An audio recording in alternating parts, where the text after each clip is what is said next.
সমুদ্র তীরের অগভীর স্বচ্ছ জলে আনমনে সাঁতার কাটছিলেন এক যুবক। তখনই ঘটল এক গা হিম করা ঘটনা।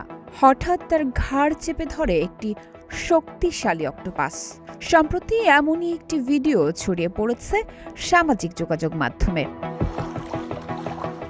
ভাইরাল ওই ভিডিওতে দেখা যায় অক্টোপাসটি আকারে কিছুটা ছোটখাটো হলেও দেখেই আঁচ করা যাচ্ছিল তার শক্তিমত্তা।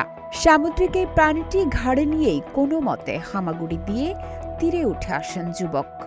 অনেক চেষ্টা করেও ব্যর্থ হন শরীর থেকে অক্টোপাসটি ছাড়াতে।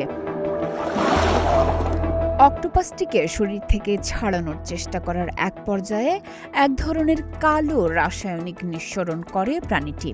গবেষকদের মতে বিপদে আত্মরক্ষার্থে শত্রুর দৃষ্টিশক্তি ও ঘ্রাণ শক্তি গুলিয়ে দিতেই এমন তরল নিক্ষেপ করে অক্টোপাস। ৩১ জুলাই ভোরে ডোনাল্ড মাখাসানেহ নামের একটি ব্যক্তি ভিডিওটি এক্স হ্যান্ডেলে পোস্ট করলে তা দ্রুত ছড়িয়ে পড়ে। কয়েক ঘন্টার ব্যবধানে ২ মিলিয়ন মানুষ দেখেন ৩৬ সেকেন্ডের ওই ভিডিও। রিপোস্ট করেছেন ৪ শতাধিক, মন্তব্য করেছেন ৩৫০-র বেশি মানুষ।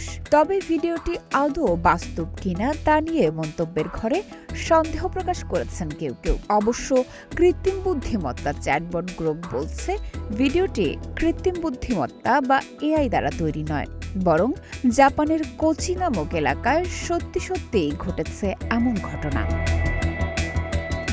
৩৬ সেকেন্ডের ওই ভিডিওতে ভুক্তভোগী যুবককে বেশ কয়েকবার অক্টোপাসটি ছাড়ানোর চেষ্টা করতে দেখা গেলেও শেষ পর্যন্ত ব্যর্থ হন তিনি। প্রাণপণ চেষ্টা করেও ছাড়াতে পারেননি প্রাণীটিকে।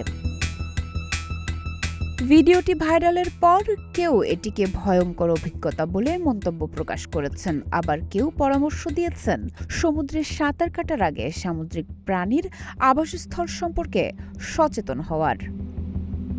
ডেস্ক রিপোর্ট, প্রতিদিনের বাংলাদেশ।